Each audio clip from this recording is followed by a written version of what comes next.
আমরা দুটি বাহু তুলে প্রেমানন্দে হরি বলতে বলতে গৌর হরির খেলায় যোগদান করলাম। কিন্তু সেই হরি নামের খেলা খেলতে খেলতে আর গগনে বেলা নাই, ঘরে ফিরে যেতে হবে, তাই তো মাগো। সচিনন্দন গৌর হরি পরম করুণাময় দয়াল প্রেমময়, এই নামের মধ্যে যে নামি আছে এই বিশ্বাস করে তাকে ডাকলে তবেই তার দেখা পাবো, তাই না মায়েরা? কিন্তু আমরা তো সেই বিশ্বাসটাই রাখতে পারি না। বিশ্বাসটা রাখাটাই তো হলো বড় কঠিন। আমরা যতই চেষ্টা করি রাখবো কিন্তু রাখতে পারি না, বিশ্বাসটা ভেঙে যায়, তাই না? কেন আমরা সংসারে জীব, তো সংসারে থাকি তো মায়েরা। ভগবান সে তো নিজে বলেছে যে তোমরা আমাকে বিশ্বাস করো। এই জীব আমার কাছে যে যেমন ভাবে যা চায় আমি তাকে সেইভাবে তাই দান করি, তাই না মায়েরা? ভগবান তো বলেছে যে যথাভাঙ্গ তর্বদ্যন্তে স্থান তথাইব ভজম্মহমি মম বর্তান্ন বর্তন্তে মনুষ্য পার্থ সর্বস্ব। কিন্তু অসুবিধাটা হলো আমরা ভগবানের কাছে চাইতে জানলাম না, কি গো, তাই না? ভগবানের কাছে আমরা চাইতে জানলাম না, চাইতে পারলাম না, তার কাছ হইতে নিকট হইতে আমরা চেয়ে নিতে জানলাম না। আমরা যদি চাইবার মতো চাইতে পারতাম গো, তাহলে কি আর আমাদের দশা এমন হতো? ভগবানের কাছে যে যা চায় ভগবান তাকে তাই দেয় বটে মা, কিন্তু সেই ভক্তের চাওয়াটা ভক্তের মতন হতে হবে, তাই না বাবা? যে প্রকৃত ভক্ত তার চাওয়াটা ভক্তের মতন হওয়া চাই। যারা ভক্ত তারা কিন্তু আমার আপনার মতো ভগবান গাড়ি দাও, বাড়ি দাও, টাকা দাও, পয়সা দাও, ধন দাও, সম্পদ দাও বলে না। ভক্ত একটাই জিনিস ভগবানের কাছে চাই, প্রভু তুমি একবার কৃপা করে তোমার চরণে ঠাই দাও, তুমি কৃপা করো দয়াময়। আমাদের কি দোষ বলুন? আমরা তো সামান্য সংসারের জীব। এই কথাটি যখন ভগবান বলেছিলেন জানো মায়েরা,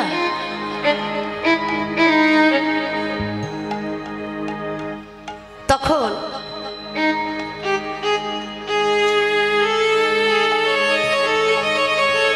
নারদ মুনি সে কি বলেছিল জানেন?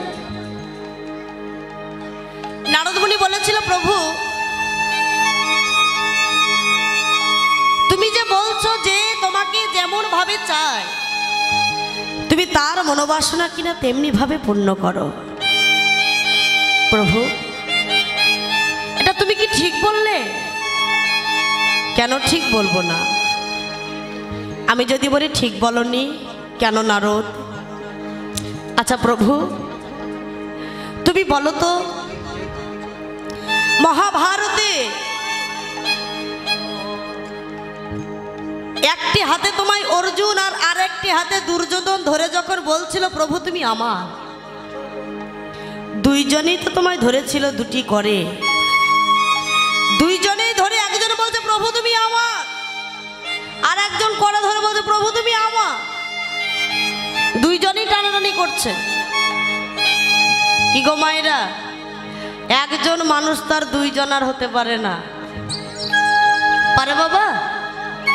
একজন ব্যক্তি তো দুইজন আর হতে পারে না।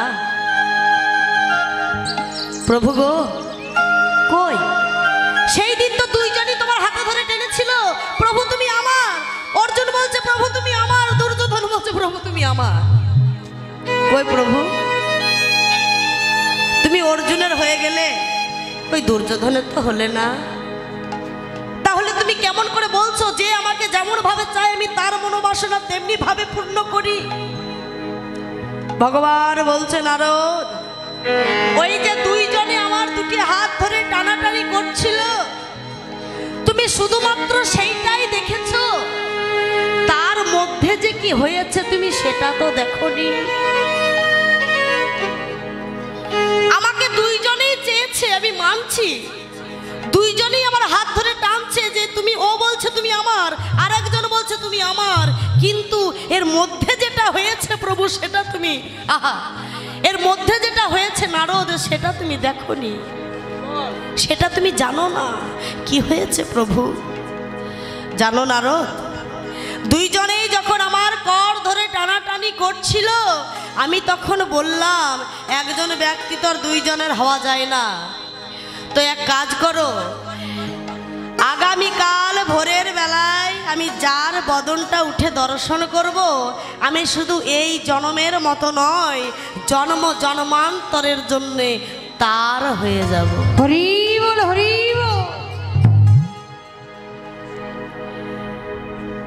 দুর্যোধন তো একটু চালাক বেশি। কি করেছিল জানো মায়েরা? সারা রাত্রি ঘুমায়নি, না ঘুমিয়ে ভগবানকে নিতে হবে, কৃষ্ণকে নিতে হবে, না ঘুমিয়ে ভোরের বেলায় চলে গেছে কৃষ্ণের বাড়ি, গিয়ে দেখছে কৃষ্ণ ঘুমিয়ে আছে। দুর্যোধন মনে মনে করছে, যা বাবা, এই সারা রাত্রি জেগে ভোরের বেলা এলাম, তা তো ঘুমাচ্ছে। ঠিক আছে, ঘুমাচ্ছে যখন, তখন আর কি করা যায়, যতক্ষণ না জেগে উঠছে আমি অপেক্ষা করি। দুর্যোধন দাঁড়িয়ে থাকতে থাকতে, রাজা মানুষ তো, হ্যাঁ, সিংহাসনে বসা অভ্যাস, কতক্ষণ আর দাঁড়িয়ে থাকবে বলুন? এক কাজ করে আমি বসি। কোথায় বসবো? না, ভগবান কি করেছে দেখেন, মস্তকের উপরে একটা সিংহাসন আর চরণতলে একটা আসন পেতে রেখে মধ্যস্থানে শয়ন করেছে। মস্তকের উপরে একটা সিংহাসন আর চরণতলে একটা আসন।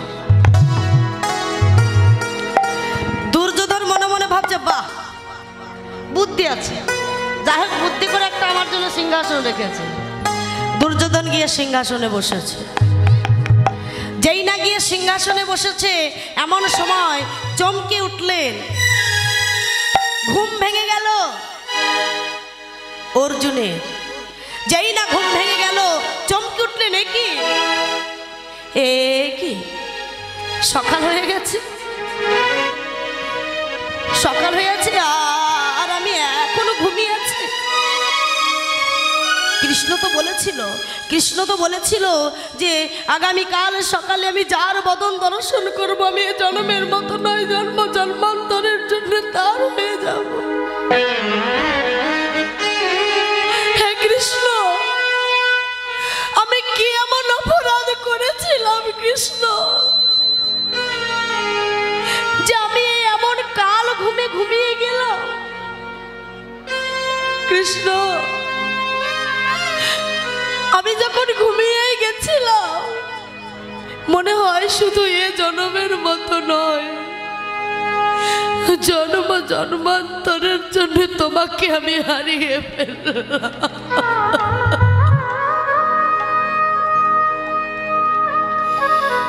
কৃষ্ণ রে,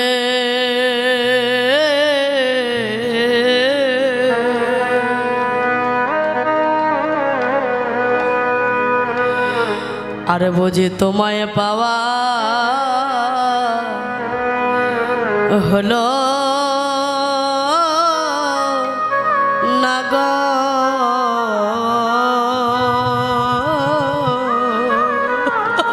কৃষ্ণ গো,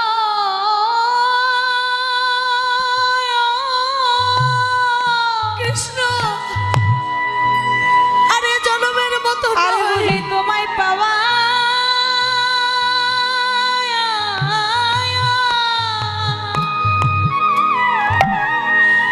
আমার হলো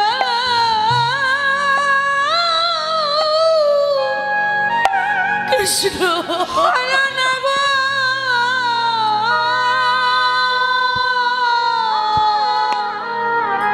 তোমায় পাওয়া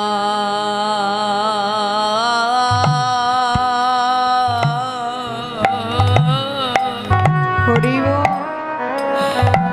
হলো আহা, না গো। ওগো তোমায় পাবো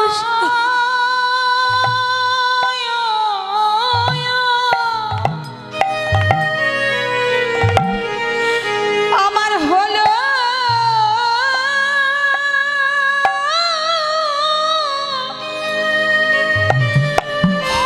না গো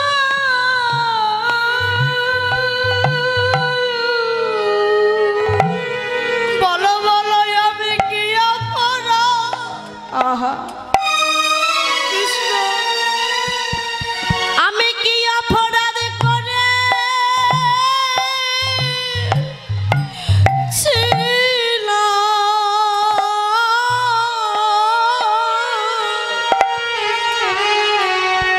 আমায় তোমায় পাওয়া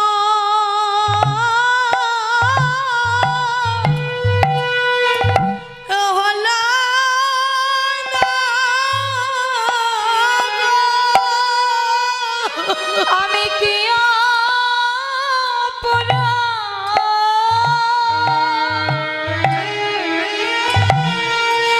অপরাধ করেছিলাম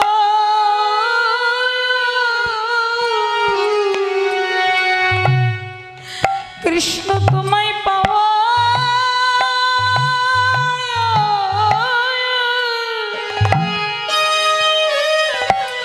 আমার হলো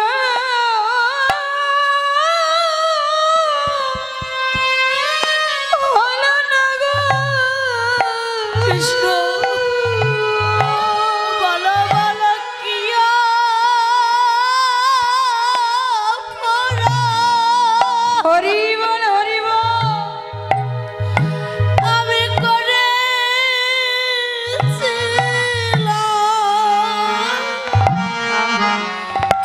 তোমায় পাওয়া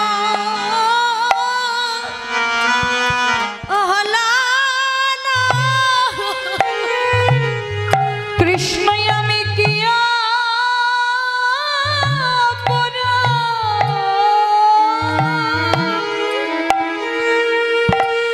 অপরাধ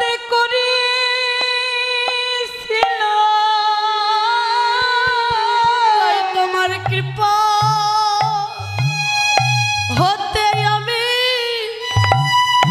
বঞ্চিত হলাম আমি কি অপরাধ করেছিলাম কৃপা হতে আমি বঞ্চিত হলাম আমি কি অপরাধ করেছিলাম তোমার কৃপা হতে আমি বঞ্চিত হলাম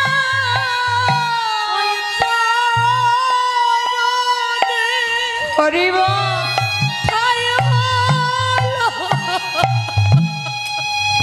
আমি কি অপরাধ করেছিলাম আমি কি অপরাধ করেছিলাম ওই চরণে আমার ঠাই হলো না ওই চরণে আমার ঠাই হলো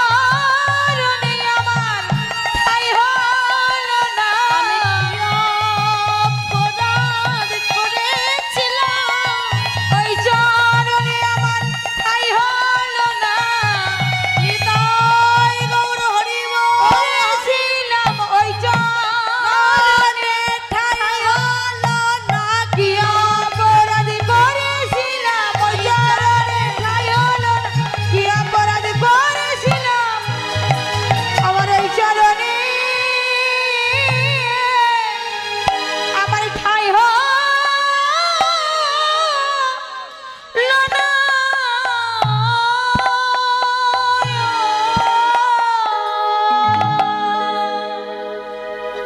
হরিবল হরিবল নিতাই গৌর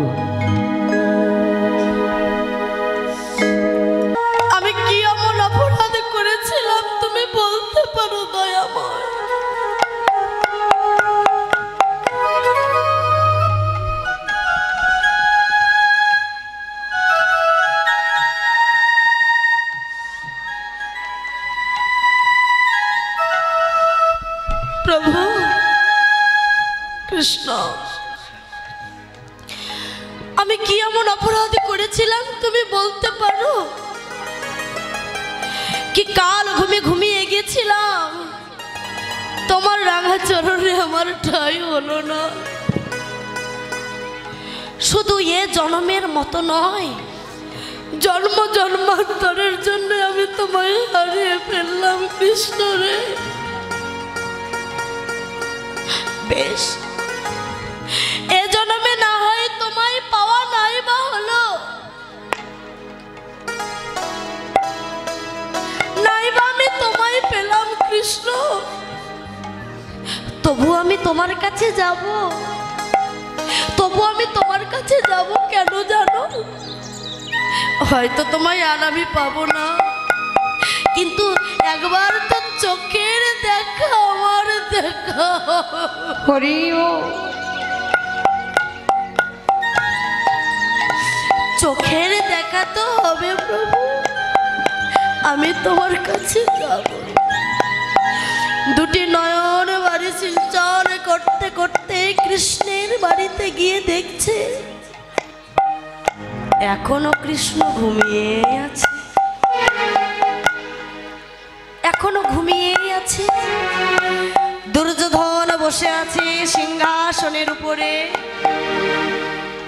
চরণ তলে একটা আসন পাতা আছে। আমা,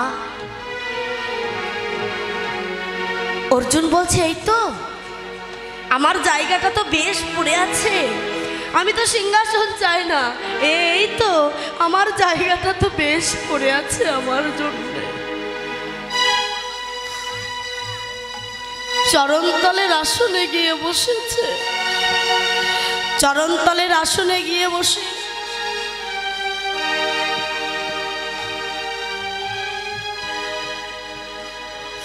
আমা চরণতলের আসনে গিয়ে বসে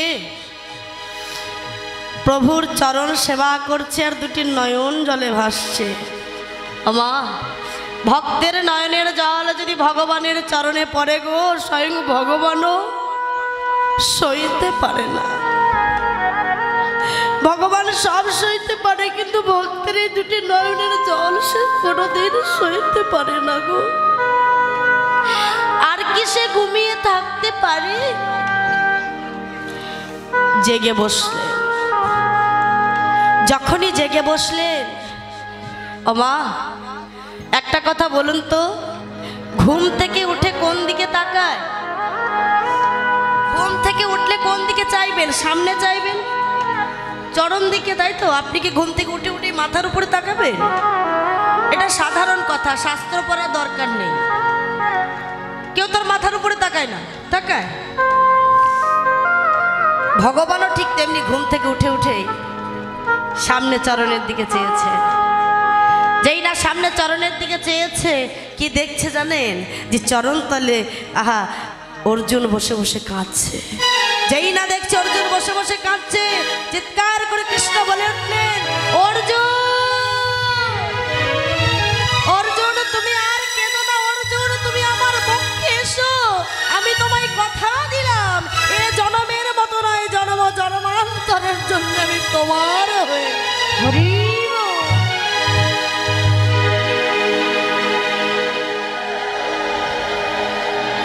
অর্জুনকে বক্ষ মাঝে জড়াইয়ে ধরে যখন বলল, এ জন্মের মতো নয়, জন্ম জন্মান্তরের জন্য আমি তোমার হয়ে গেলাম। দুর্যোধন বলছে, এটা কি হলো? আমি সারা রাত জেগে থাকলাম, ভোরের বেলায় তোমার বাড়িতে এসেছি, আর তুমি আমার বদনটা না দেখে তুমি অর্জুনের বদনটা দেখলে। কৃষ্ণ বলছে, দুর্যোধন তুমি আমার মস্তকের উপরে ছিলে, আচ্ছা আমি জানতামই না যে আমার মাথার উপরে কেউ আছে। আমি যদি জানতাম যে আমার মাথার উপরে কেউ আছে, আমি অবশ্যই তোমার বদন দেখতাম। কেমন কথা দেখুন, ভগবান বলছে আমার জানা ছিল না যে আমার মাথার উপরে কেউ আছে। বেশ নারদ, তাহলে এবার তুমি বলো আমার কার হওয়া উচিত ছিল? দুর্যোধন বড় সিংহাসনে বসে আছে, আমি তার হব না যে আমাকে পাওয়ার জন্য পাগলের মতো নয়ন বাণী সিঞ্চন করতে করতে আমার চরণ তলে এসে বসে নয়ন বাণী সিঞ্চন করছে, নয়নের জলে ভাসছে, আমি তার হব।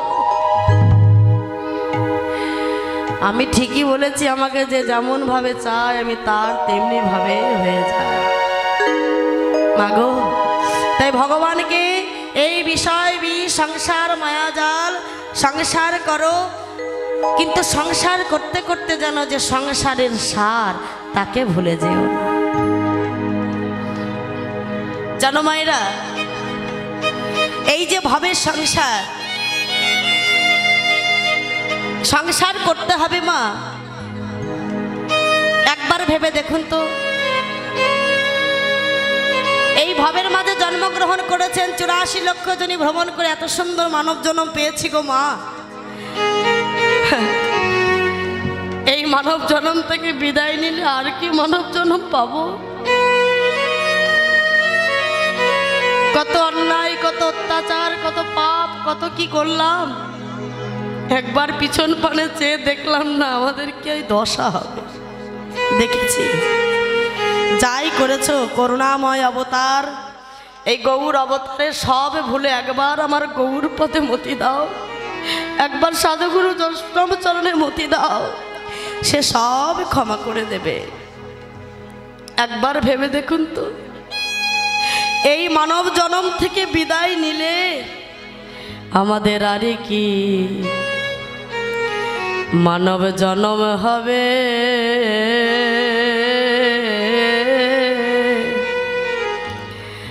আমাদের এই জন্মের পরে কি গো হবে? এই জন্মের পরে আর কি মানব জন্ম হবে গো? আমি কোথায় ছিলাম, আমি কোথায় এলাম, আবার কোথায় যাব, কি করিব রে?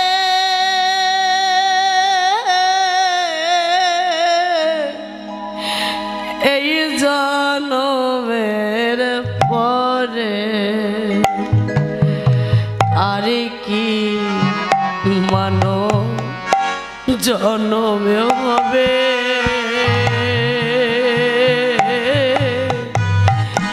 এই জন্মের পরে আমার আর কি মানো আর হবে না গো, জন্ম হবে, আর আশা হবে না। এই জন্মের পরে একবার ভেবে দেখো আমরা কোথায় ছিলাম, আমরা কোথায় এলাম, আমরা কোথায় ছিলাম, আমরা কোথায় এলাম, আরে কোথায় যাব, কি করিব রে?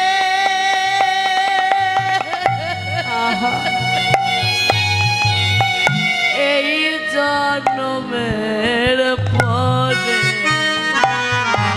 অগয়ে বুঝিম শেষের দেখা, আমার এই বুঝিব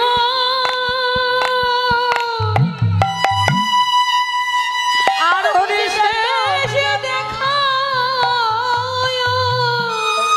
বলে আর কি দেখা,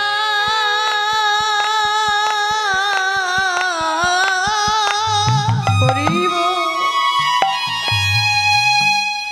আর কি দেখা,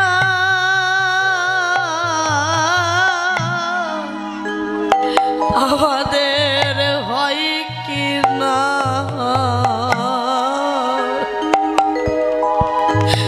এই বুঝিব শেষের দেখা। আমাদের আর কি দেখা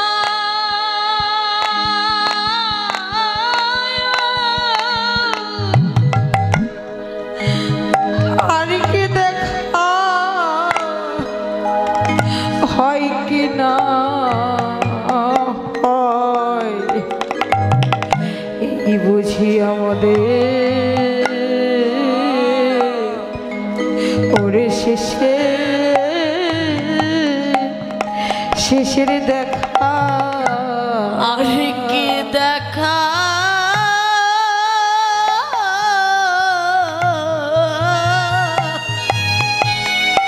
হয় কি না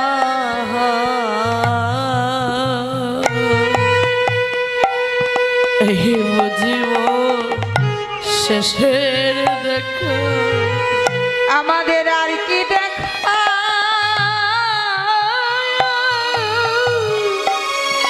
আর বুঝি দেখা আর কি দেখা হয় কি না হয় এই মদে বুঝি শেষে দেখা ওহে গৌরে গবা হরি হে ওমা আমাদের তো কোনো গুণ নেই যে ভগবান আমাদের গুণে আমাদের কৃপা করবে। গৌরীকে বলতে হবে প্রভু আমাদের তো কোনো গুণ নেই, তাই তোমার নিজে গুণে তোমার নিজ গুণে তুমি আমাদের কৃপা করো দয়া। ওই হে গৌরে গেবা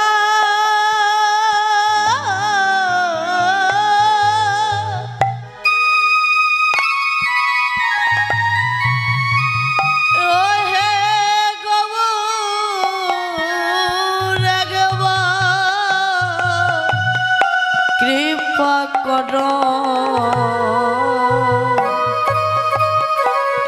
প্রভু হে এই বুঝি মোদের শেষের দেখা গৌর মদের কৃপা করো আবার দেখা হয় কি না গৌর মদের কৃপা করো আর কি দেখা হয় কি না হয় এই বুঝি মোদের শেষের দেখা আর কি দেখা হয় কি না হয় এই বুঝি মোদের শেষের দেখা এই বুঝি মোদের শেষের শেষের দেখা